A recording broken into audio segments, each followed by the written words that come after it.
दावा कर रही है कि ये इंतखाबात फ्री एंड फेयर हुए हैं। वो ये भी दावा कर रही है कि ये आइन के दायरे में रह करके हुए हैं, लेकिन कोई भी हिज़्ब इख्तिलाफ की जमात इस बात को मानने के लिए तैयार नहीं है। वहाँ तशद्दुद के वाक़यात लगातार हो रहे हैं और पिछले 3-4 महीनों से जब से इन इंतखाबात का ऐलान किया गया है और इनको लेकर के जो बंद और हड़तालें की गई हैं, 300 से ज्यादा अफराद मारे जा चुके हैं। तो हालात बहुत खराब हैं और तमाम बैनुल-अक़वामी इदारे और ममालिक भी बांग्लादेश के इन इंतखाबात को उतनी संजीदगी से नहीं लेते हैं जितना पिछली मरतबा लिया था। हिंदुस्तान की हुकूमत से भी इस सिलसिले में एक बयान जारी किया गया है और उसमें ये कहा गया है कि हिंदुस्तान की हुकूमत बांग्लादेश के जो इंतखाबी नताइज हैं उनका तो एहतराम करती है, लेकिन वहाँ जो वायलेंस हो रहा है, जो तशद्दुद के वाक़यात हो रहे हैं, उसकी सख्त मजम्मत करती है। तो ये हिंदुस्तानी हुकूमत का मौक़िफ़ है। कुल मिलाकर के बांग्लादेश में हालात अभी आगे आने वाले दिनों में और ख़राब रहने वाले हैं, क्योंकि इन इंतखाबात को कोई भी संजीदगी से नहीं ले रहा है, किसी ने भी कबूल नहीं किया है हुक्मरान जमात के अलावा, और इसको लेकर के तशद्दुद बने रहने के इम्कानात हैं। कुर्बानी साहब, जैसे कि आपने बताया, कोई भी संजीदगी से नहीं ले रहा है इन इंतखाबात को। बीएनपी ने बाइकाट किया और दीगर जमातों ने भी बाइकाट किया है। शफाफियत के ताल्लुक से सवाल उठाए जा रहे हैं, इस पर क्या कहना चाहेंगे आप? जी, यही सबसे बड़ा इशू है, क्योंकि मैं अभी 1 महीने कबल वहां था ढाका में और काफी सियासी लीडरों से भी मेरी मुलाकात हुई, बीएनपी के भी लीडर से, अवामी लीग के भी और सियासी मुबस्सिरीन से, कई अखबारों के एडिटर से। तो उन सबका कहना ये था कि बेगम हसीना जो है, उन्होंने एक खास तरीके से कॉन्स्टिट्यूशन में अमेंडमेंट करके एक ऐसा आईनी माहौल अपने हक में कर लिया है कि जिसमें वो खुद रहते हुए इलेक्शन करा सकती है। अभी तक बांग्लादेश में ये रिवायत थी कि जब वहाँ इंतखाबात होते थे तो जो हुकूमत होती थी वो ओहदे से हट जाती थी और एक अबूरी हुकूमत कायम की जाती थी, लेकिन इस बार शेख हसीना ने ऐसा नहीं होने दिया और नतीजे में खालिदा जिया ने ये अपना मौक़िफ़ इख्तियार किया कि जब तक ये हुकूमत है, जब तक शेख हसीना वज़ीर आज़म है, वो इन इंतखाबात में हिस्सा नहीं लेंगी। नतीजे में ये सिलसिला बना और अब इन इंतखाबात का कोई मतलब या कोई मायने नहीं रह गए हैं। और मुझे लगता है कि जब तक शेख हसीना हुकूमत से बाहर नहीं आती, तब तक वहाँ अपोजिशन जो जमायतें हैं खालिदा जिया की क़यादत में, वो इन्हें कबूल नहीं करेंगी। हालांकि फौज की निगरानी में ये इंतखाबात हुए, लेकिन चूंकि इतनी कम तादाद में वोट पड़े हैं कि कोई भी उसको संजीदगी से नहीं ले रहा है, कोई भी ये नहीं मानने को तैयार है कि इतने 20% वोटों के से चुनी हुई हुकूमत को वो कबूल कर लें। जी, बहुत शुक्रिया कुर्बानी साहब तफसीली गुफ्तगू के लिए। ये थे सीनियर जर्नलिस्ट कुर्बानी साहब, जो तफसीली तौर पर बांग्लादेश उमूर और कैग के मामले पर हमसे तफसील बात कर रहे थे। नाज़रीन, आइए इस वक्त कुमार विश्वास आम आदमी पार्टी के लीडर मुखातिब हैं, आपको वहीं लिए चलते हैं। और अखंडता के पक्षधर हैं, यही पार्टी का स्टैंड है। आज अमेठी में एक टेलीविजन कार्यक्रम के दौरान कांग्रेस के कार्यकर्ताओं ने आम आदमी पार्टी के कार्यकर्ताओं के साथ हाथापाई की और उन्हें वहां से निकालने की कोशिश की। उनका कहना था कि ये टोपी पहनकर क्यों घूम रहे हैं। मुझे लगता है और मेरा अनुरोध भी है कांग्रेस के साथियों से कि वो अमेठी के दुर्ग के कांपते हुए देखकर उससे ज्यादा अपना संयम न खोएं, क्योंकि उन्हें अप्रैल में तो कुछ और बड़ी सूचनाओं के लिए तैयार रहना पड़ेगा। वो लोकतांत्रिक तरीके से इस चुनाव का मुकाबला करें और ये चुनाव अमेठी खुद लड़ रही है, इसलिए ऐसा करके, चूंकि वो जो सारे साथी जिनके साथ उन्होंने दुर्व्यवहार करने की कोशिश की, वो सब कहीं और के कार्यकर्ता नहीं थे, वे अमेठी यूनिट के ही कार्यकर्ता थे जिनके साथ आज ऐसा किया गया। भाई, साक्षी बिरला के केस में क्या पार्टी को एम्बेरसमेंट हुआ है, क्योंकि वो परिवार कह रहा है कि वो बच्चे ने गेंद मारी, तो उसे माफी भी ऑन द स्पॉट मांगी थी, लेकिन राखी बात से इनकार कर दिया। नहीं, ऐसा कुछ भी नहीं था। जो हकीकत है, पूरा मसला ये है कि एफआईआर दर्ज कराने से पहले या एफआईआर दर्ज कराने के बाद भी ऐसा कुछ नहीं हुआ कि किसी ने उनसे माफी मांगी हो। हमारा ये कहना है कि बहुत छोटी बात है। कल भी यही कह रहे थे कि आप रास्ते चलते रहते हैं, कोई बच्चा आके आपको पत्थर या कुछ फेंक के चला जाता है, तो उसको आप तिल का तार नहीं बनाते हैं। और अब वो कोई आके कह रहा है कि हमने माफी मांगी थी, तो ठीक है भाई, तुमने माफी मांगी थी, हमने माफ कर दिया, काम खत्म। ये कोई बहुत महत्वपूर्ण चीज नहीं है। ये एक सवाल है, बीजेपी बार बार ये कह रही है कि कांग्रेस इज यूजिंग द आम आदमी party strategically to stop the growth of Mr. Modi and the BJP. How would you react to that? It is also launching attacks on you. हमारे लिए किसी व्यक्ति की ग्रोथ या उसके नीचे जाने का प्रश्न ही नहीं है और न हमारी प्रासंगिकता पर वो सवाल है। हमारी महत्वपूर्ण जो प्रासंगिकता है वो भ्रष्टाचार मुक्त भारत है, सुशासन वाली दिल्ली है। हम किसका कद बढ़ रहा है, किसका कद छोटा हो रहा है, ये आम आदमी पार्टी की प्रासंगिकता में नहीं है, ना हमारे विमर्श का या बहस का मुद्दा है। बीजेपी कह रही है कि वो आम आदमी पार्टी का इस्तेमाल कर रही है। बीजेपी का अगर भारतीय जनता पार्टी को ये लगता है कि आम आदमी पार्टी या इतना बड़ा आंदोलन किसी के इस्तेमाल करने से हो जाता है, तो भारतीय जनता पार्टी को तभी कर लेना चाहिए था जब भारतीय जनता पार्टी उसे कांग्रेस के खिलाफ इस्तेमाल करने की कोशिश कर रही थी। आम आदमी पार्टी किसी के इस्तेमाल होने के लिए यहाँ पर नहीं है। कुमार, आपने कहा कि रेफरेंडम मतलब ऐसा कुछ नहीं होना चाहिए, आप कहते हैं। बिल्कुल, हमारा आप जो स्टेटस को है उसको सपोर्ट कर रहे हैं। नहीं, हम ये भी नहीं कह रहे हैं, हम सिर्फ ये कह रहे हैं कि अगर ये बयान आया है जिसको कि इस तरह प्रस्तुत किया जा रहा है कि कश्मीर में सेना कहाँ डिप्लॉय है कहाँ ना हो, ये रेफरेंडम के तहत माना जाए, आम आदमी पार्टी से स्वीकार नहीं करती है। ये स्टेटमेंट है हमारा। तो आप एक सवाल आशुतोष। दिलीप, अरुण जेटली ने कहा है कि such ill-advised ideas should be rejected. It disturbs all citizens of India. और सीधा हमला प्रशांत भूषण पर कि गलत विचारधारा के लोग, गलत मेंटालिटी के लोग ऐसी बातें फैला। देखिए, प्रशांत जी का जो स्टेटमेंट अभी आप पढ़ेंगे, उन्होंने दे दिया अपना पब्लिक स्टेटमेंट और वो क्लैरिफाई करता है सफिशिएंट तरीके से कि वो क्या कहना चाहते हैं और किस तरह से इस पूरे मसले को out of the context quote करके और सेंशलाइज करने की कोशिश की जा रही है। तो वो स्टेटमेंट सफिशिएंट है उसके जवाब के लिए। पढ़ दीजिए, अभी डिस्ट्रीब्यूट करेंगे हम। दरअसल भारत की पार्टियों में लोकतांत्रिक तरीके से अपनी राय रखने का जो अधिकार है वो सभी पार्टियों ने समाप्त कर दिया है। ये ऐसे ही है जैसे भारतीय जनता पार्टी में सुब्रमण्यम स्वामी पंडित अटल बिहारी वाजपेयी के बारे में एक अलग राय रखते हैं, लेकिन भाजपा उससे निश्चित रूप से सहमत नहीं होगी जो स्वामी जी रखते रहे हैं। एक मिनट पढ़ देता हूँ, मैं ये स्टेटमेंट पढ़ देता हूँ आपके सामने। प्रशांत जी का स्टेटमेंट पढ़ देता हूँ। शांति का स्टेटमेंट सुन लीजिए। Headlines today and Aaj Tak have sensationalized and quoted my response out of context to a question on my stand on Kashmir asked by them in an interview yesterday. In reply to a question about whether I favored a referendum in Kashmir, I had clarified my stand, which is as follows. I said that there is considerable alienation among the people of Kashmir, which is primarily because of the human rights excesses by the security forces in Kashmir and the impunity from prosecution given to them by the Armed Forces Special Powers Act. I had said impunity of AFSPS should be removed in order to win the hearts of the people of Kashmir. I further said that my personal view is that even the deployment of the armed forces in huge numbers within Kashmir, not for external defense or to prevent infiltration, but for the security of the people of Kashmir, should not be done without the consent of people of Kashmir. Of course, the union government is fully entitled to deploy the army for external defense in Kashmir as well as for protecting the minorities there if there is a threat to minority rights. This is, I said, inconsistent with my view of participatory governance and Swaraj. The Aam Aadmi Party is of the view that Kashmir is an integral part of India. Needless to say that I share this view. Any reference to referendum should not be misconstrued to mean plebiscite on Kashmir's relationship with India. It is the prerogative of the state to deploy security forces, including armed forces, for any stretch to its internal and external security. This prerogative must be exercised in the best interest of people and as far as possible with their consent. This is what he has said. ये जवाब दिया। Prashant ji not in आगने की नियम की व्यस्तता है, वो पहले भी कई बार जवाब दे चुके हैं, आज भी उन्होंने दिन में एड्रेस किया और अपना स्टेटमेंट भेजा। प्रेस रिलीज आपको मिल गई। एक सवाल पूछने वो कह रहे हैं कि आपके जो विधायक हैं, किसने? शोभा विजेंद्र गुप्ता की पत्नी जो है, वो आज अरविंद केजरीवाल जी से मिली थी। वो उनकी शिकायत थी कि आपके विधायक उनको परेशान कर रहे हैं, उनको प्रताड़ित कर रहे हैं। सरकार के सिलसिले में क्या उसमें हुआ, क्या? देखिए, ये तो सरकार का अपना काम है और मुझे लगता है कि इसमें हमें यही कहना है कि अगर कोई भी कानून के खिलाफ गलत काम कर रहा है, चाहे वो आम आदमी पार्टी का हो, चाहे भारतीय जनता पार्टी का हो, चाहे कांग्रेस पार्टी का हो, उसकी शिकायत की जानी चाहिए और कानून के मुताबिक जो भी सख्त से सख्त सजा हो सकती है वो होनी चाहिए, चाहे वो कोई भी हो।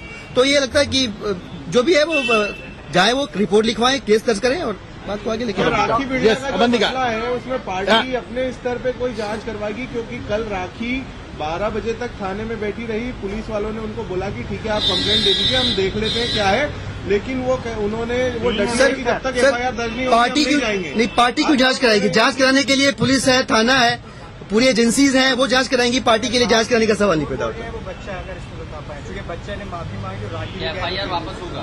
हाँ, नहीं, झूठ बोलने की बात नहीं है यहाँ पे। आप देखिए, वो साफ साफ कह रही है कि ऐसा कुछ हुआ नहीं है, लेकिन कोई बच्चा कह रहा है कि मैंने माफी मांगी है, तो हम ये कह रहे हैं कि इसको खींच के बड़ा करने के बजाय अगर ये कहा जाए कि अगर एफआईआर कराने के बाद उसने माफी मांगी, जो कि नहीं, ऐसा कुछ नहीं है, किसी ने माफी नहीं मांगी। स्पष्ट शब्दों में दोहरा दूं अपनी बात को कि किसी ने भी राखी से माफी नहीं मांगी है, किसी ने माफी नहीं मांगी। वो आप जज बन सकते हैं, मैं नहीं बन सकता जज, आप जज बन सकते हैं। रात को हुआ और जिस तरीके से हंगामा, सर रात को जो हुआ मैं रिपीट कर देता हूँ, एक सोशल फंक्शन था, राखी वहां से लौटी, उनके साथ कई लोग थे, गाड़ी में बैठी, आसपास हल्का अंधेरा था और कोई चीज भारी सी पत्थर था, क्या था वो पता भी नहीं चल पाया, ईंटा था, पत्थर था, क्या था, वो गिरा उनके शीशे पे, शीशा सड़क गया। राखी को लगा कि यार पता नहीं क्या हुआ, आसपास देखा, कोई दिखा नहीं, वो वापस घर पे आ गई। वहां से अकेले नहीं थी, कई लोग थी। फिर उन्होंने अपने साथियों से, एक दो लोगों से बातचीत की, सजेस्ट किया कि नहीं भाई कुछ भी हो सकता है, तो आपकी प्राइमरी ड्यूटी बनती है कि आप जाके पुलिस को इन्फॉर्म करें, बताएं पुलिस को। वो जाती है पुलिस के पास, इन्फॉर्म करती है, इसके बाद सबको पता है। लेकिन सवाल तो यही है ना, सवाल तो यही है, पुलिस के जाने से पहले उन तक परिवार पहुंच चुका था, परिवार ने उनसे बोला नहीं, ये सवाल नहीं है, सवाल नहीं है, गलत सवाल, ऐसा कुछ नहीं है। बार-बार कह रहे हैं कि माफी नहीं मांगी, यही बोल रहे हैं ना बार-बार, ऐसा कुछ नहीं, ऐसा कुछ भी नहीं। बार-बार यही खंडन कर रहे हैं ना कि माफी नहीं मांगी, यही पूछे ना, कह रहे माफी नहीं मांगी, यही कह रहे हैं। आज पार्टी आपका कैंडिडेट डिक्लेयर करेगी, we know that you applied to contest from Amethi, लेकिन कहा था कि 6 जनवरी को आपका अनाउंस पार्टी खुद officially announce. Who said it? There were rumors like that. So why I should respond on rumors actually? We have already decided the timeline of 15th of January and I have applied it, and when party take a call, and I hope I will be a candidate from Amethi because I am the lone person who has applied from Amethi, and district committee has already recommended my name for candidature. लेकिन declare होने के पहले वहाँ लड़ाइयाँ हो रही हैं, आपके कैंडिडेट और कांग्रेस वाले लड़ाई कर रहे हैं, आपस में क्लैश हो रहा है दोनों के बीच। नहीं, कांग्रेस अगर वहाँ हमारे लोगों के खिलाफ कुछ कर रही है तो कांग्रेस की परेशानी है, हमारी परेशानी नहीं है। कांग्रेस को तो परेशानी आने वाले कलों में और दिनों में बढ़ने वाली है, इसलिए मेरी पूरी सहानुभूति कांग्रेस के साथ है। दिल्ली हाईकोर्ट का अहम फैसला आया है, कैट को ये इजाजत मिल गई है कि वो प्राइवेट कंपनी अकाउंट ऑडिट करते हैं। हम इसका स्वागत करते हैं और हम इस प्रक्रिया में आगे बढ़ेंगे, सरकार इस प्रक्रिया में आगे बढ़ेगी। आपके बयान को लेकर जो शोएब इकबाल नाराज हुए थे, अब उनकी नाराजगी दूर हो गई है?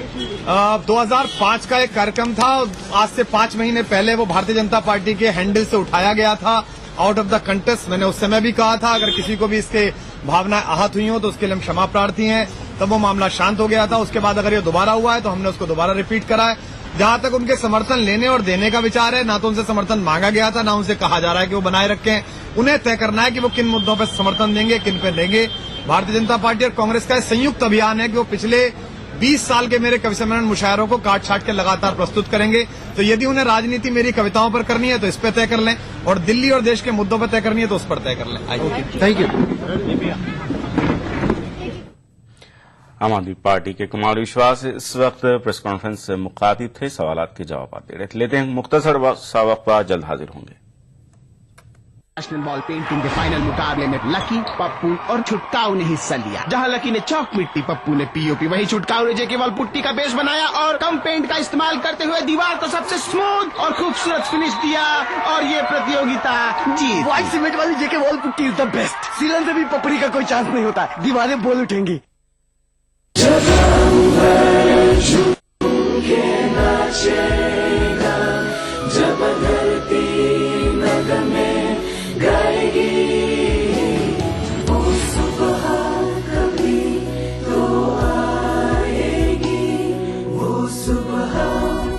वो सुबह, क्या उसकी शुरुआत होगी 2014 के चुनाव के साथ?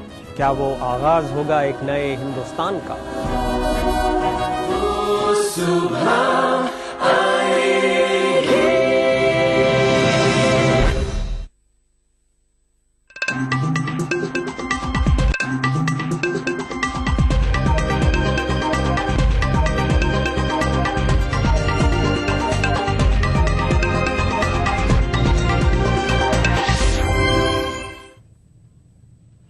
खबरनामे में एक बार फिर आपका खैर मकदम है।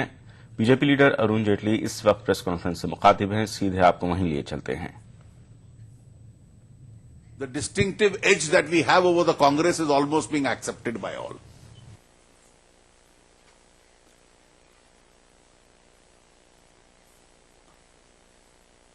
We have issues of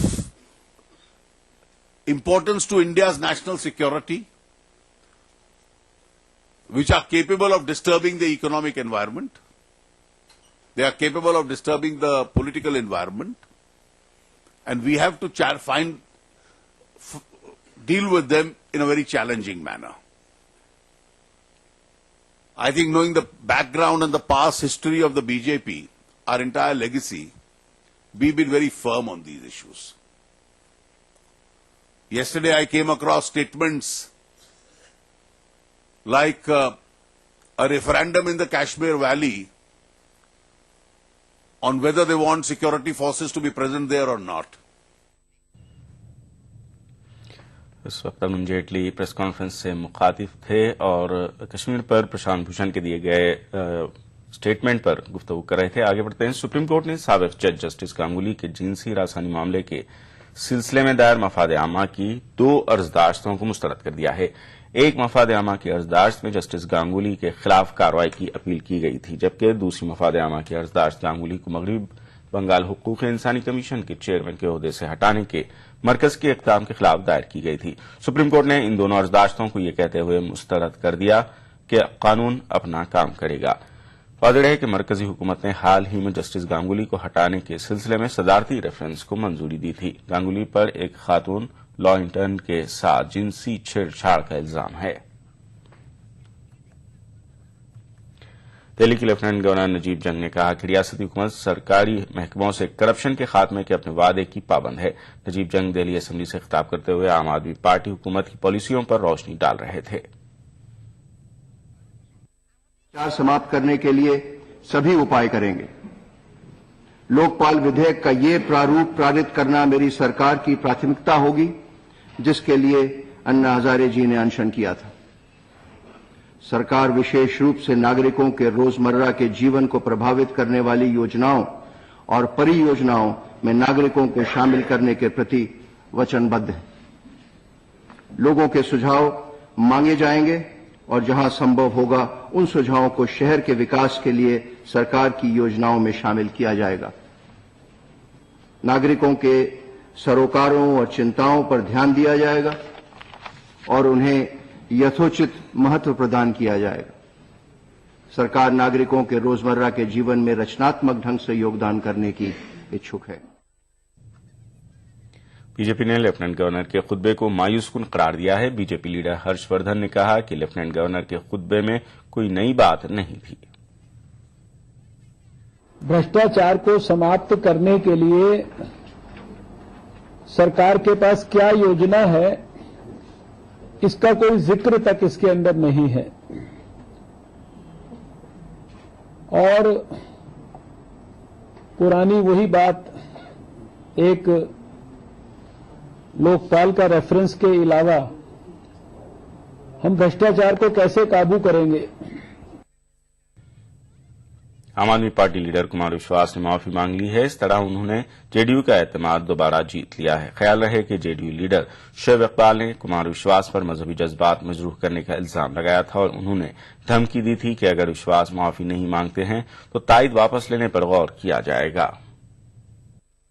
आज हम लोग जो है इस पर फैसले लेंगे और आज हम बात भी करेंगे। विधानसभा में ये मामला उठेगा और बड़ा गर्म तरीके से हम लोग इसको उठाएंगे। यदि इन्होंने समर्थन की जहां तक बात है, अगर माफी मांग लेते हैं तो कोई दिक्कत वाली बात नहीं है, और यदि नहीं मांगते तो उस पर समर्थन वापस लेने पे बहुत मतलब है कि हम लोग विचार कर सकते हैं। दिल्ली में शोएब इकबाल की तायद वापस लेने की धमकी को कुछ ही देर हुई थी कि कुमार विश्वास ने माफी मांग ली। दरअसल शोएब इकबाल ने कुमार विश्वास पर मजहबी जज्बात को मजरूह करने का इल्जाम लगाया था और उनसे माफी मांगने का मुतालबा किया था। दिल्ली के वजीर आला अरविंद केजरीवाल ने भी कहा था कि अगर कोई ऐसी बात है तो आपके लीडर कुमार विश्वास माफी मांगने में देर नहीं करेंगे, और हुआ भी वही। जब से भ्रष्टाचारियों के खिलाफ जंग शुरू की, उन सारे वीडियोस की एडिट कर करके अलग अलग पार्टी ने अपने हिसाब से चलाया। तो ये विवाद 2005 में कभी मैंने बोला होगा, जिस पर आज तक कभी विवाद नहीं हुआ। 2013 में भारतीय जनता पार्टी ने पहली बार इसको एडिट करके अपने ऑफिशियल हैंडल पर चलाया 48 सेकंड का। जैसे ये चला, मुझे जैसे ही पता चला, मैंने इसके लिए कहा कि मैं सबसे पहले तो माफी मांगता हूं, और किसी की भी धार्मिक भावनाएं आहत हुई है, मेरा कोई उद्देश्य ऐसा नहीं था। ये तो सामान्य एक पूरा जुमला था जिसको काट कर चलाया गया है, और उस पर फिर बहुत सारे धर्मगुरुओं ने अलग अलग जगह से इस बात को स्वीकार भी किया कि ये सब राजनीतिक षड्यंत्र है। अगर शोएब भाई को या किसी को भी लगा हो तो मैं दोबारा इसके लिए कहता हूं कि भाई मुझे बहुत खेद है अगर आपको बुरा लगा है। आम आदमी पार्टी के लीडर कुमार विश्वास ने माफी मांगकर जेडीयू का एतमाद दोबारा हासिल कर लिया है और शोएब इकबाल की शिकायत भी दूर हो गई। ये हो गया कि उन्होंने माफी मांग ली थी जो नेट पे है, तो मैं समझता हूँ ये मामला जो है आज और अभी खत्म हो जाना चाहिए और इसको कोई इशू नहीं बनाना चाहिए। समर्थन तो आज के हमेशा 5 साल के फिर हमेशा हमेशा का समर्थन है। हालांकि जेडीयू की ताईद वापस लेने से दिल्ली की आम आदमी पार्टी की हुकूमत को कोई खतरा लाहिक नहीं, क्योंकि कांग्रेस की हिमायत से उसे अक्सरियत हासिल है। Bureau report, ETV news. Delhi की रफ्तार कोहरे से थमसी गई। बीती रात 8 बजे से सुबह 8 बजे के दौरान दिल्ली एयरपोर्ट से उड़ान भरने वाली तकरीबन 150 परवाजें मनसूख कर दी गई। कोहरे का असर सड़क खिदमात और आम जिंदगी पर भी पड़ रहा है। दिल्ली समेत शुमाली हिंद के एक बड़े हिस्से में कोहरा ही कोहरा छाया है और कोहरे के सबब आम जिंदगी मुतासिर तो हो ही रही है, हवाई, रेल और सड़क खिदमात पर भी असर पड़ रहा है। सिर्फ राजधानी दिल्ली में बीती रात 8 बजे से सुबह 8 बजे तक इंदिरा गांधी एयरपोर्ट पर से कई परवाजें उड़ान नहीं भर सकी। तकरीबन 150 परवाजें मुतासिर हुई हैं। कुछ परवाजों का रुख मोड़ दिया गया। महकमा मौसमियात के मुताबिक आइंदा कुछ दिनों तक शुमाली हिंद के बड़े हिस्से में मौसम ऐसा ही बना रहेगा। एक तो कोहरे का जो क्षेत्र है बड़ा व्यापक है। ये हरियाणा, दिल्ली, उत्तर प्रदेश, राजस्थान का जो पूर्वी भाग है, मध्य प्रदेश और पूरा उत्तर प्रदेश और इवन पूर्वी क्षेत्रों में भी काफी कोहरा है। अब आने वाले समय में कोहरा जो है, दिन के कोहरे में थोड़ी कमी अवश्य आएगी, लेकिन रात का और खासतौर से सुबह का कोहरा अगले 2 दिन रहेगा। 8 तारीख को एक सक्रिय पश्चिमी विक्षोभ उत्तर पश्चिमी भारत में आ रहा है, जिसके प्रभाव से जम्मू कश्मीर और हिमाचल में भारी बर्फबारी होगी और उसी समय एक बार थोड़ा सा कोहरे में रिलीफ मिलेगा। लेकिन 9 तारीख के पश्चात मध्य प्रदेश और उत्तर प्रदेश, इन क्षेत्रों में भी इस पश्चिमी विक्षोभ और कुछ हवाओं के प्रतिक्रिया से बारिश की संभावना है और उसके चलते फिर जो है कोहरा वापस दस्तक देगा, खासतौर से मध्य प्रदेश, पूर्वी राजस्थान, पश्चिमी उत्तर प्रदेश और इन क्षेत्रों में। शुमाली हिंद में ठिठुरा देने वाली ठंड और कोहरे के सबब ट्रेन और सड़क खिदमात पर असर पड़ रहा है। डॉक्टर राठौर के मुताबिक इस हफ्ते ठंड से शुमाली हिंद वालों को राहत नहीं मिलेगी। अभी आगामी बीच में 1-2 दिन गर्म होंगे, लेकिन वापस ठंड रहेगी, तो ये सप्ताह तो रहना ही है ठंड। तो मतलब अभी फ्लाइट्स और ट्रेन अभी इनके शेड्यूल में और डिलेनेस आ सकती है। अब जब जिन क्षेत्रों में कोहरा होता है जैसी की संभावना अभी दिख रही है, तो मैं समझता हूं सावधानी की आवश्यकता अगले सप्ताह भी रहेगी। गुज़िश्ता शनिचर से दिल्ली घने कोहरे की चपेट में है। महकमा मौसमियात के मुताबिक इस साल कोहरे का लंबा स्पेल रहेगा। Bureau report, ETV news. उधर शिमला में ठंड की वजह से आम जिंदगी बुरी तरह मुतासिर रही।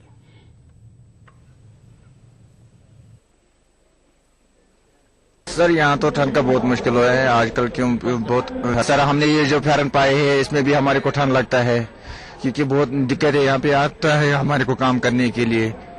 तो ऐसा है शिमला में आजकल बहुत खराब मौसम है, तो इसकी वजह से हमारे को दिक्कत आ रही है सर। बहुत ठंड है शिमला में, तो हम सुबह जब काम करने निकलते हैं तो बहुत ही मुश्किल हो जाता है दिन में काम करना हमारे को, क्योंकि काम तो करना ही है। अगर हम क्वार्टर में बैठ के तो हमारे को कोई नहीं देता है। चलो अब क्या करना है, अब ये तो करना ही पड़ेगा। हमारे मजदूर आदमी को ज्यादा, तो खासकर मजदूर आदमी को दिक्कत आती है हमारे यहाँ काम करने के लिए। शिमला में हमने पहली बार इतना ठंड देखा है। आंध्र प्रदेश असेंबली इजलास की कार्रवाई लगातार तातुल का शिकार बनी हुई है। सीमा आंध्रा इलाके से ताल्लुक रखने वाले तेलुगु देशम और वाईएसआर कांग्रेस अराकीन असेंबली ने आज भी असेंबली इजलास के आगाज के साथ ही रियासत की तकसीम के खिलाफ हंगामा आराई शुरू कर दी, जिसकी वजह से स्पीकर को असेंबली इजलास के आगाज के सिर्फ 5 मिनट बाद ही कार्रवाई को मुलतवी करना पड़ा। स्पीकर ने असेंबली इजलास की कार्रवाई को मौसर अंदाज में चलाने की खातिर बिजनेस एडवाइजरी कमेटी का इजलास तलब किया है।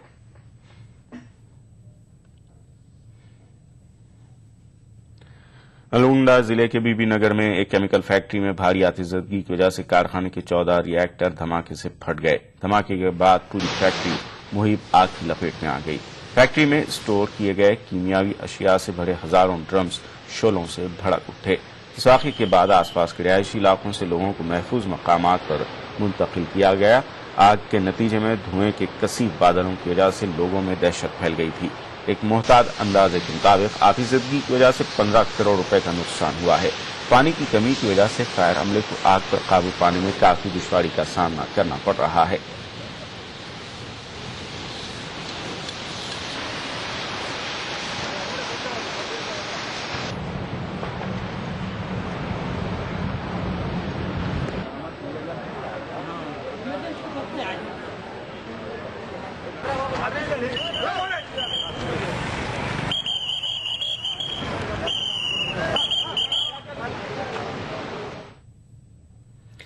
नौजवान तेलुगु फिल्म अदाकार उदय किरण ने गुज़िश्ता रात अपने घर में खुदकुशी कर ली। उदय किरण की खुदकुशी की खबर से तेलुगु फिल्म इंडस्ट्री में गम की लहर देखी जा रही है। उदय किरण की खुदकुशी की वजूहात का पता लगाने के लिए हैदराबाद पुलिस ने जांच का आगाज कर दिया है।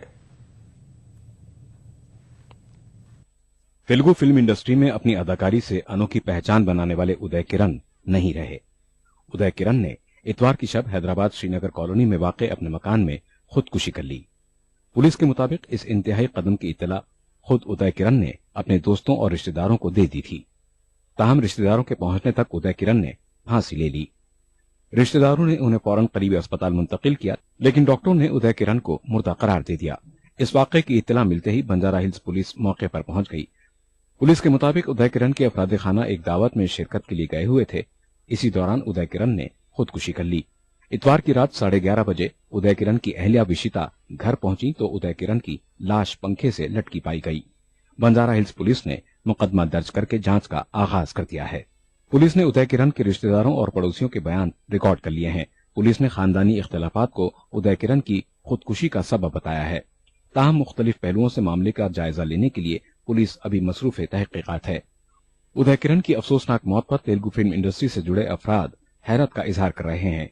कई फिल्म स्टार्स ने उदय किरण के अफराद खाना से मुलाकात करके इजहार ताज़ियत किया। उदय किरण के पोस्टमार्टम की तकमील के बाद लाश को बुरसा के हवाले कर दिया गया। उदय किरण की मौत पर तेलुगु फिल्म शायकीन भी अफसोस का इजहार कर रहे हैं। ETV news Hyderabad. खबरों का सिलसिला जारी रहेगा एक वक्फे के बाद। आजकल के अनहेल्दी लाइफस्टाइल, खान-पान वगैरह की वजह से लीवर की कमजोरी एक आम बात हो गई है। नतीजा गैस, खाना हजम न होना और भूख न लगना। पेश है हमदर्द जिग्रीन, मुफीद जड़ी बूटियों से भरपूर। जिग्रीन एक कुदरती लीवर टॉनिक है। जिग्रीन का रोजाना इस्तेमाल आपको देता है कीमियावी और जहरीले अनासिर से हिफाजत, बेहतर कुव्वते हाजमा, पीलिया जैसी जिगर की बीमारियों के इलाज में मदद। अपनाइए हमदर्द जिग्रीन और अपने लीवर को बनाइए स्ट्रॉन्ग। अपनाइए मिलास स्किन क्रीम। इसको सिर्फ रात में इस्तेमाल करने से आपको मिले फेस प्रॉब्लम से आजादी। अब फेस प्रॉब्लम को कहिए बाय बाय। एली फार्मास्यूटिकल्स द्वारा।